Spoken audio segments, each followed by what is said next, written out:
Halo semuanya, kembali lagi bersama saya Budianto. Di video ini saya mau sharing bagaimana mengevaluasi sebuah video. Bagian mana yang perlu kita tingkatkan, bagian mana yang perlu kita pertahankan, atau ada yang perlu kita hilangkan. Nah, kita akan memahaminya dari salah satu fitur yang di YouTube, yaitu momen penting untuk retensi video. Nah, teman-teman bisa menemukan fitur ini di YouTube Studio, baik yang versi mobile maupun yang versi web ya, sama saja.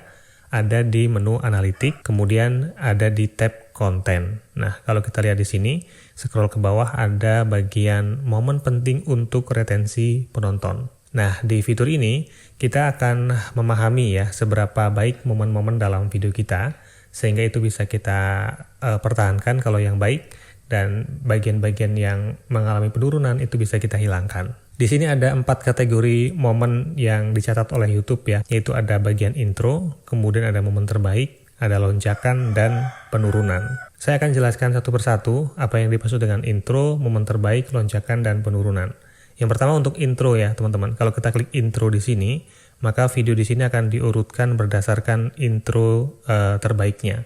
Nah, intro yang dimaksud oleh YouTube itu bukan intro yang kita buat ya, atau video seperti animasi yang biasanya sama di setiap video kita ya, itu bukan seperti itu.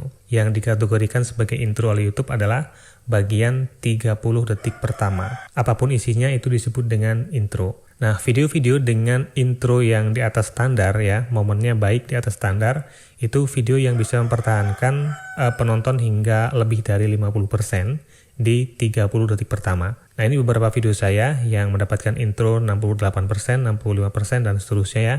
Ada yang memiliki intro di atas standar. Sementara ada bagian juga video yang memiliki intro di bawah standar. Oke teman-teman, kalau kita sudah tahu datanya seperti ini, maka video yang memiliki intro di bawah standar itu perlu kita evaluasi ya. Kita lihat lagi videonya, kemudian apa sih isinya di 30 detik pertama, kenapa banyak penonton yang meninggalkan video. Lalu dari situ bisa kita ubah ya, kita buat lagi video selanjutnya yang lebih menarik, yang bisa mempertahankan lebih banyak penonton di 30 detik pertama. Saya lihat masih banyak ya teman-teman YouTuber yang di bagian 30 detik pertamanya itu menyanyiakan dengan hal-hal yang mungkin tidak terlalu penting. Hanya basa-basi atau bagian yang tidak menarik. Nah, itu sayang banget. Karena sebaiknya di 30 detik pertama itu kita gunakan atau kita isi dengan bagian yang cukup menarik ya, yang bisa mempertahankan penonton tetap menonton. Lalu di bagian yang kedua ada momen terbaik. Nah, momen terbaik ini adalah momen ya atau bagian yang membuat penonton itu bisa menonton lebih lama dari biasanya. Kalau kita klik di sini, nanti akan diurutkan video-video dengan momen terbaik. Nah, saya akan menemukan video saya yang memiliki momen terbaik paling banyak ya. Ini yang paling atas, yaitu tentang live streaming dengan OBS ya. Di sini momen terbaiknya cukup panjang. Kemudian kalau kita klik lagi yang bawahnya, itu punya momen terbaik juga, tapi di bawah dari yang pertama tadi ini ya. Nah, ini artinya bisa kita pelajari nanti setiap videonya. Kalau video ini ya, momen terbaiknya saat saya menjelaskan tentang OBS gitu. Kemudian di bagian ini momen terbaiknya saat penjelasan tentang hal-hal teknis ya. Nah, nanti teman-teman punya data yang berbeda tentunya ya, bagian mana yang memiliki momen terbaik. Nah, dari situ kita bisa belajar kira-kira penonton kita itu lebih suka nonton lebih lama di bagian yang seperti apa.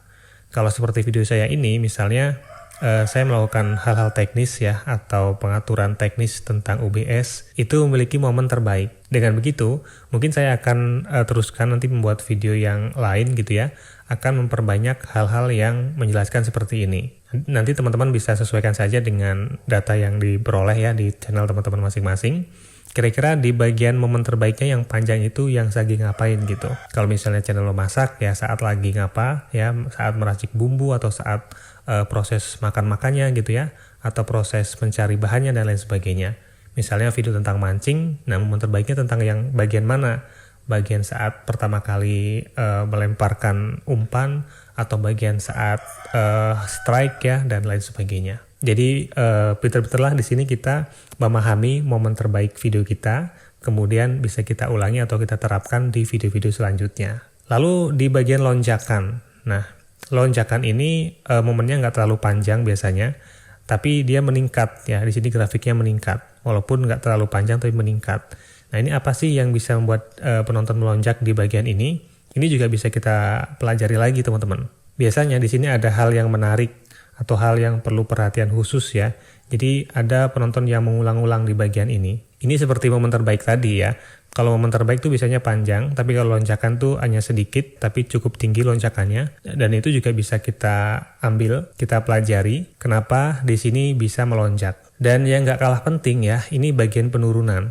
Bagian penurunan ini juga perlu kita pelajari, kita pahami, dan kita hilangkan di video selanjutnya. Kalau dari data video saya ini, ternyata di bagian ini mengalami penurunan. Dan kenapa seperti ini? Nanti bisa saya pahami di sini ya, kita play videonya. Kenapa di sini kok orang pada meninggalkan video gitu? Apakah kita membosankan ya? Atau informasi yang kita sampaikan nggak penting? Atau hal yang lainnya? Atau mungkin kualitas audionya kurang baik, kualitas videonya kurang baik, dan sebagainya.